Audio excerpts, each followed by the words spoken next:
to me, real beauty. I said, and he was all in for the, he called it free trade. It's not free trade. It's stupid trade, very stupid trade. We have a new name. We've developed a new name, stupid trade. I said, Pat, so let me ask you, China's charging us 150% tariff on various products. Can we charge them 100? No, sir, it's not free trade. I said, how about 100%? They're at 150. What about, no, sir, you can't do that. What about 50? No, sir. What about 10%, Pat? No, sir, you can't do that. That's not free trade. These are the dumbest people I've ever seen. It's called an eye for an eye or a tariff for a tariff. But isn't that a beautiful thought? Because we're getting screwed by every country in the world. And I need to get this one approved by Congress. And they approve things easy if they're bad things, if they're not politically correct, they don't want to do. But this is politically correct. This is very simple. They charge us, we charge them. What's going to happen is a lot of them will come off because they're saying, what's the use of us collecting 150 if they're going to get 150? So it's come off. But some won't do that, and that's okay because we'll take in a fortune. But we'll make trade fair, really in addition, because we're the pot of gold, but we're rapidly losing that pot of gold status. Soon we're not going to have anything. We're losing so much money. In addition, I think we should have about a 12 to a 15% tax on anybody that comes into the United States. This is a tariff. If they want to do business, if they want to take our wealth, if they want to steal our wealth from us, they should pay 15%. It's not that high a number. It's not going to stop them. We'll make a fortune, and we're going to become a profit-making machine so easily. So easily. Because remember, we have $34 trillion in debt. We've got to pay it off. And we don't want to do anything stupid. But if we do the Reciprocal Trade Act, that's fantastic. And if we do we've had people, smart people, that said, if we are going to sell our wealth to other countries, we should charge them for it. Why should we allow other countries to come in and steal our jobs, to make our cars, to make our computers, to make everything, and then just sell them right back at us with no tax? No, I think if we do that, they should be charged 15%. The numbers that you're talking about are astronomical, and we will become overnight a tremendously successful country. And many jobs, when you do that, will come back into the United States. So I want you to think about that. That'll be very controversial tomorrow in the fake news because it's such a good thing. They're going to hate it. We're going to fight the globalists, vultures, and the Washington swamp just as we did before, and we're going to win. We're going to have tremendous victories. I said we're going to beat Hillary. I was right. I said we're going to beat Biden. I was actually more right. But we're going to beat him this time, and we're going to watch those votes. With COVID, you couldn't go there. People sent in the votes. They get all these ballots. They send in the votes. Tens of millions of votes coming out, going in. Nobody knew what the hell. They knew what was happening. But we can never let that happen again. Remember this Jimmy Carter, and he's a nice man, and I know he's not well, so I'm not going to say anything. But Jimmy Carter had a commission, and he said you can't do mail-in ballots. If you have mail-in ballots, it's going to be rife with fraud. Of course it's going to be rife with fraud. People are getting 7 ballots, 8 ballots, and we can't do it, can't do it. We're not going to have a country left. France used to do it. They got out of it because they said it was so fraudulent, and they went to paper ballots, same-day voting, voter ID. And you know what? They had an election. They got 36 million votes. They had a winner, they had a loser, and that was the end of it. Very simple. A lot of people, it sounds too simplistic, but paper ballots, they make certain watermark paper that's phenomenal stuff. It's actually technologically advanced paper, if you can believe it. But we should do paper ballots, we should do voter ID, and we should go back to same-day voting. We should also have just one day. We don't need, even if you call it a holiday, we don't need to have, I don't know if you know this, we don't need to have 48 days of voting.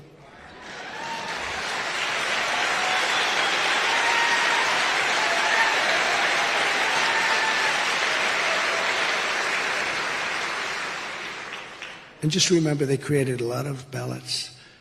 They had places where there were more ballots than there were voters. And they had a hard time explaining it, but the courts don't like to get involved because the courts were not courageous. They were not courageous. It's a shame what happened. But we have to have strong elections, and we have to have a strong border. It's no wonder the swamp is getting truly desperate as they see us leading big in all the polls. And this week's Morning Consult poll just came out. We have a 34-point lead on DeSanctimonious. We're at 56%. That's with a lot of people in it. Haley's at 3. Great job. Pence is at 7. Oh, look at this one. This one just came out. In the Clarity campaign poll, very respected, we're leading by 56 points. That doesn't mean we have 56. That means we're leading Ron DeSanctimonious by 56. 69% for Trump, 13% for DeSantis, and Pence has 6. You know, once you get used to saying DeSantis, it's hard to say DeSantis. I was actually being interviewed, and I was trying to be serious, and I called him DeSantis. I said, that's not good. But he's changing his name. You know, now it's DeSantis. And I put a little message out, never change your name in the middle of a campaign. You don't change your name in the middle of a campaign. In the Emerson poll of Iowa, we're leading by 42 points. See, I told you. I told you. I got him $28 billion. How are we going to lose? That's a big lead in Iowa. We're going to do great in Iowa. We've always done great in Iowa. And we're leading Biden by a lot in the recent Fabrizio swing state poll of Arizona, Georgia, Michigan, Pennsylvania, Wisconsin. We're at almost 50% of the vote already. And we're leading Biden by 5, which is a shocking, you know, you would think you'd be leading him by 40. You would think we'd be leading him by more than we're leading DeSantis. In the ABC Washington Post poll, just came out, I'm up by 7 points over Biden. And the new poll from Democracy Institute, very respected, shows that I'm the only candidate that beats crooked Joe Biden. And DeSantis is losing to him by a lot. With each passing day, more Americans are joining our patriotic movement. We are having unbelievable success, only garnered even further by what's happening, because what they're doing is so bad for our country. People are saying you can't weaponize, you can't do this. Together we've achieved more than anyone thought even possible. We delivered the largest tax cuts in history. We delivered the largest regulatory cuts. That's why we had the greatest employment numbers ever in history. We achieved energy independence. We were soon going for energy dominance, where, as I told you before, we were going to be paying off massive amounts of debt and lowering your taxes still further, because that's the kind of numbers you're talking about when you get the oil cooking. In 60 years, think of it, we had the worst problems and the worst costs in energy in 60 years. We had it down to $1.87 3.5 years ago, a gallon. And we actually had it lower than that, but we won't even talk about that because I had to save the oil companies. They were all going to go bust. I said, this is the first time I've ever said we got to get it up a little bit. I actually called Russia and the King of Saudi Arabia. We had a 3-way call, and we cut back on the oil because it was so incredible. Helped fill up the strategic national reserves, and he's now taken all of that to reduce gasoline prices for cars just prior to the election, very artificially. And he's reduced it down to the lowest level that it's been in, I think, 60 years. We created the most secure border in U.S. history, built hundreds and hundreds of miles of border wall, was going to build another 200 miles to fill up some gaps that we saw. And then they came in after a very strange election, to put it, I'm trying to be nice, a very strange election, really bad election. But they came in and they didn't want to fill up those walls. And that's the first time I said, these guys actually want to have open borders. We got Mexico to give us 28,000 soldiers free of charge. That's how we succeeded. You know, we had the most secure border in the history of our country. Part of it was I got Mexico, we built the wall, large sections of the wall, but we got Mexico free of charge. And I like the president of Mexico a lot. He's a socialist, but as the expression goes, you can't have everything, but I liked him a lot. But I said to the people over in the State Department, I said, give me a list of the 10 top things you would like. And one was to have their soldiers helping us with the people coming in. You know, they're coming in through Mexico. And they gave me a list of 10, and the woman, who was really a pro, but she was just a little bit naive, she said, sir, you're never going to get this. We've been trying to get this. I've been here for 25 years. We've been trying to get this for 25 years. You're never going to get it. I said, you want to make a little bet? And we had a representative, their top representative, come in to see me, the State Department people. And I said, here's the story. You have to give us 28,000 soldiers free of charge to stop people from pouring into the United States. He said, he laughed. He thought, like, what a stupid guy this is. This guy has to be, well, sir, we wouldn't even think of doing that. Why would we do a thing? Because they're coming through your country and you're not stopping them. In the South, they're coming, pouring through in caravans. No, you're going to give it to us? No, sir, we're not. I said, how much do you want to make a bet? He said, we're not going to do it. I said, here I have in front of me, and I'm going to sign it right in front of you, a paper. This was on a Thursday or a Friday.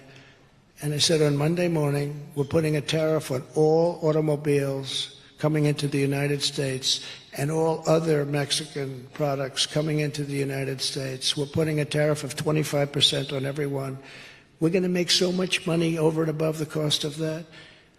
And he said, you wouldn't do that. I said, I'm going to sign it right before your very eyes. Watch me sign it. And this goes into effect on Monday morning.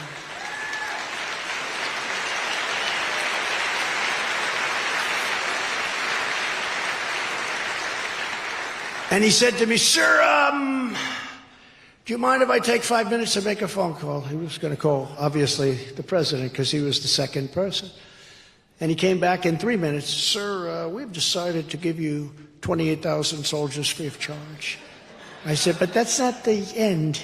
We also want remain in Mexico, so that rather than having people come in and remain in our country, they remain in Mexico until we approve them, until we check them out, find out who they are. We don't want murderers in our country. We don't want killers. We don't want people that are bad in our country. We don't want gang members. And he said, we'll give you that too, sir. Remain in. That's how, you think there was a remain in Mexico? You've all heard. You think that happened just by accident? That happened because of me. And then when Biden came in, he wanted to end it. And even the judge said, why are you doing this? The judge. He said, you can't end it. Why are you doing this? But it expired at a certain point. As an example, Title 42, that's to keep sick people out of the United States, people that are sick. And it was an incredibly successful thing. And they wanted to terminate it 2 years ago. And the judge said, do you know how many people are going to be flooding our nation if you terminate? This is the judge. He's supposed to be making a ruling. He's telling them that they shouldn't be doing this. And he wouldn't let it happen. But it expired a couple of weeks ago. And they did nothing to do anything about it. And we have a lot of people that have diseases that we don't want to have in our country. And I'm not just talking about COVID. I'm talking about some big things. It's so sad. And then we terminated catch and release. Remember the famous, you catch them in our country, and then you release them in our country. And we say, come back in 4.5 years. We're going to have a trial. Only the stupid ones come back. Nobody comes back. 4.5 years later, they're gone. Nobody ever sees them, Dan, right? That's it. I mean, how crazy is it? It's so crazy. But we ended all of that stuff. We had the greatest border, most secure border we've ever had. And the people of this country want that back. You know, it's very interesting. When I ran in 2016, the border was a big deal. I would talk about the border all the time. The border, the border, the border. People couldn't get enough of it because we had a really bad, unsafe border, people pouring through. I did such a good job that in 2020, nobody wanted to talk about the border. And when I talk about it, people would start falling asleep. I said, I did too good a job. But now it's worse than ever. It's never been like this. Now it's worse than, I say it's worse than any third world country. Because a third world country wouldn't let 15 million people flow through their borders. They'd fight them out with sticks and stones. So we had the best border in the history of our country. And now we have, in my opinion, the worst border in the history of the world. Think of it. What third world country would let millions of people just walk across the border? take our education, take our hospitals, take our food. Our veterans aren't treated nearly as well as illegal aliens. Our veterans aren't treated nearly as well. So sad to see it. And we had the highest approval rating, Dan knows this, of any VA in the country. You know, we passed two things. Number one, we were able to fire people, which you couldn't do for 58 years. It was in the hopper because we had a lot of sadists. We had thieves and we had a lot of bad people that worked in the VA. Bad people, but the worst were the sadists. They would beat up old, wonderful soldiers, beat the hell out of them. They got their jollies out of it. They're sick. And we weren't allowed to fire them. No matter what they did, we couldn't fire them. I got it, so we fired, I think, about 8,000 people, all sadists and sick people. And there was one group just before me, they caught them stealing $400,000. Stone Cold caught them, and they couldn't get rid of them. They had to keep them. The whole thing is crazy. But we got that done. But of equal importance, maybe more importance, if you had to wait more than a day to get yourself taken care of, and we had all this passed through Congress, if you had to wait more than one day, and you were so helpful, if you had to wait more than one day, by the way, Richard has been a fantastic congressman, Richard Hudson. You really helped us a lot. He was a fighter for this. But if you had to wait more than one day, because people were waiting months, they were becoming terminally ill, waiting. Something they could clean up with a prescription or with a small operation, they'd end up dying, they'd become terminally ill, because it would take 4, 5, 6 months to see a doctor. I said, if you had to wait more than one day, you go to a private doctor, and we pay the bill. We made deals with doctors all over the place so they can't, they tend to be a little bit high. This is like a golden pot. But we actually saved a lot of money because we were making people better. They were able to live with their families. They weren't dying. It was an incredible thing. We had a 92% approval rating, and now it's down the drain because they ended all that stuff, and it's worse than it ever was before. And then some people will still foolishly vote for the Democrats. I don't understand it. It's like with religion. We fight for religion. They fight against religion. How can a religious person vote for the Democrats? What they've done to Christianity and all religions.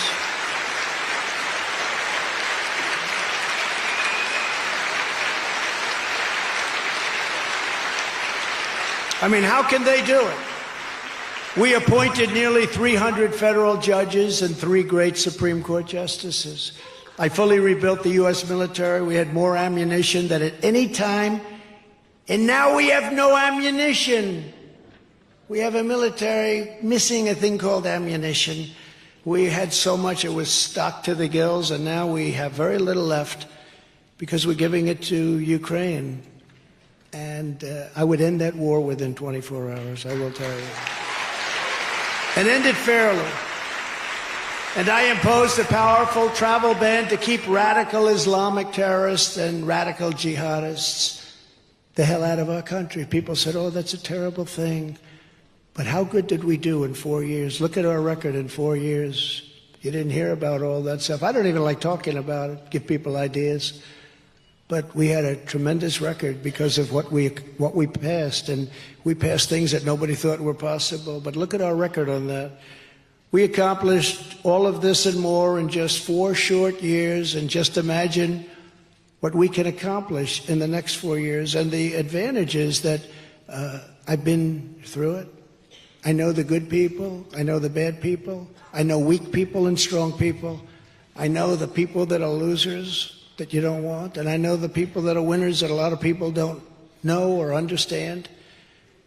But they're the winners, the people that can bring us back. I know them all. When I first went there, I didn't. I had to rely on people. What do you think of this guy? What do you think of that guy? And people were giving me advice. We had great people too. Again, we rebuilt the military. We got all those tax cuts and regulation cuts. We had great people, but we had some people that I wouldn't have put into place. Guys like Bill Barr, because he didn't have courage, and I wouldn't have put them. I wouldn't have put them in place. They missed a great opportunity. But we have all these people cold. We've caught all of these lies and all of this corruption. and something has to be done about it. But I know the strong ones and the weak ones. I know the great ones and the ones that will never be great. And again, you know, it's funny, I was in Washington, D.C. 17 times in my entire life. And most of it was building a hotel down the road from the White House. A beautiful hotel. Now I sold it to Waldorf Astoria, but a beautiful hotel. And but I was only there 17 times, and I never slept over. So I wasn't into that whole world of Washington establishment. But I learned quickly. I learned very quickly, and now I think I'm into it probably more than anybody else, and I know the people. Here's just some of the bold agenda I'll put into effect when we become the 47th President of the United States.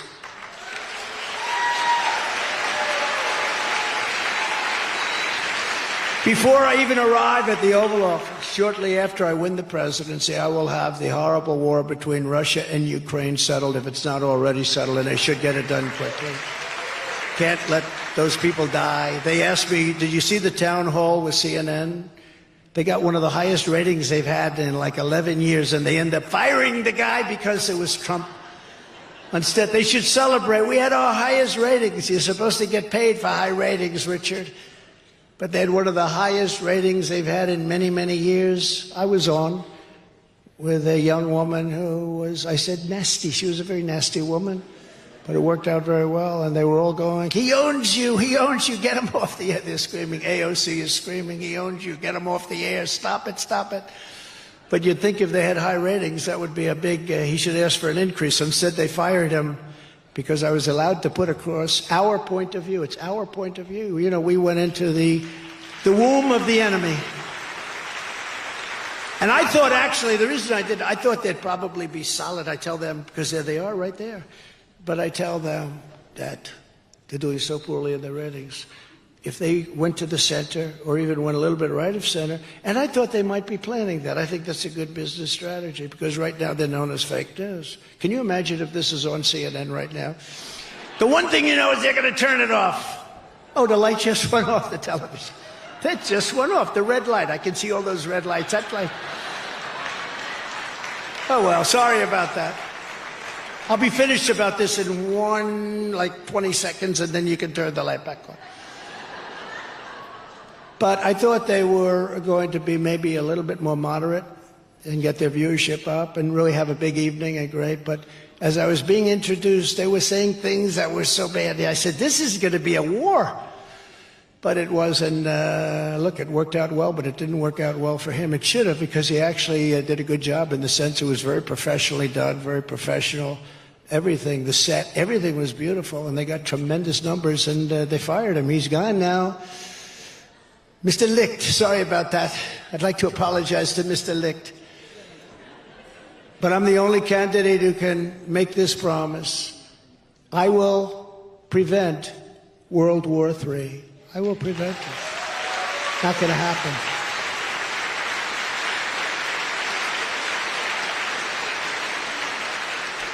And we're much closer than you think right now to having it. And at some point it will happen. It will happen. I will prevent it. I'm the only one that can say it. I know them all. I know how to deal with them. I deal with them. And I'm not saying I know how, but I will get it done. I will get it done. Did you see the other day Putin said they're delivering nuclear missiles to Belarus? Here we go. And we have a man that has no clue. He has no clue. We have a guy that walks around, he has no clue. He's like a walking zombie. You know, I meet these other leaders. President Xi, Kim Jong-un of North Korea did a great job with that. Kim Jong-un, we had the meetings and, you know, historic. We got along great. They hate saying that when I say they got along. How dare you get along great with a dictator? You know, the guy's got hundreds of nuclear weapons. It's nice to get along. And I'm not saying that from weakness. I'm just saying from common sense. No, I got along with him great. How dare you say that President Xi of China is a brilliant man? No, he's brilliant. He leads 1.4 billion people. And he leads them very powerfully. And he's doing things and ripping off our country for years. But they get upset when I say somebody's brilliant. But here's what I will say. They're all at the top of their game. I know every one of them, all these leaders. They're smart as hell. They're tough. They're cunning. Some are vicious. Most of them are vicious, actually.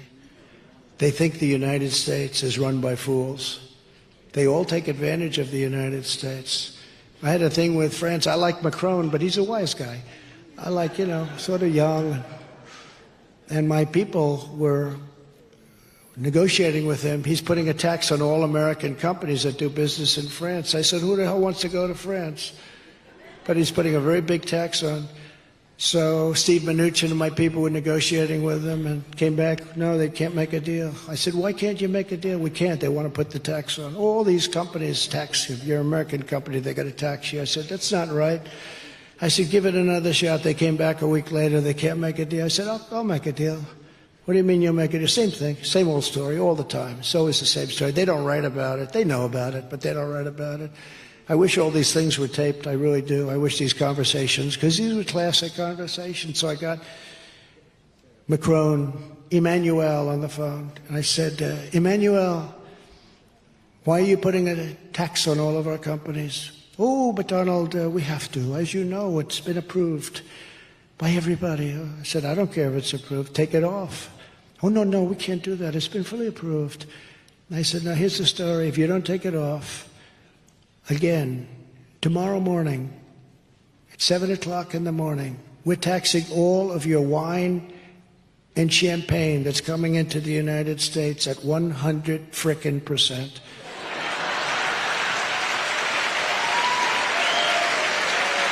He'll tell you that's true.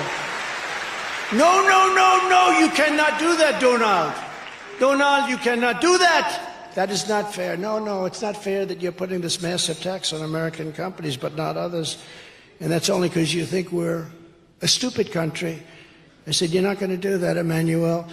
Tomorrow morning at 7 o'clock, 100% on every frickin' bottle of your wine and champagne. I don't even like it. I like the stuff made in our country better, even though I don't drink too much wine.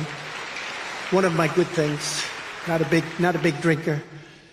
But no, we don't want that, Emmanuel. No. I said, yes. You have 10 minutes to call me back. He called me back in 3 minutes. You have a deal. That was the end. That was the end. But you know what? Now he's going to put it back on. So, and nobody's going to. You think Biden's going to call him back and talk that way? No, they don't talk that way. And yet they're vicious. I don't even think it's Biden that's vicious. I think it's a circle of maniacs around him. You have a woman in the Justice Department, Lisa Monaco. She's a Trump hater like nobody you've ever seen. I think she's second in the Justice Department. Lisa Monaco, very unfair. You have this maniac. I call him a deranged person, Jack Smith. He's deranged. His wife hates Trump even more than he does. And these are the people. We get treated very unfairly. But I will also, so importantly, immediately cancel every open borders policy of the Biden administration. The borders will be closed unless you come in legally. Under Biden, other countries are emptying out their prisons, insane asylums, and mental institutions and dumping everyone into the United States. Did you know that? Wonderful. Their prisons are being emptied out all over the world, not just in Guatemala, not just Mexico, not just El Salvador. No, all over the world they're coming. Last week we had 129 people coming from 129 countries were represented by people pouring into our country illegally. 129 countries. Most people didn't even know there were that many. There are actually more than that, and sometimes we have a lot more than that. But their prisons are being emptied into the United States.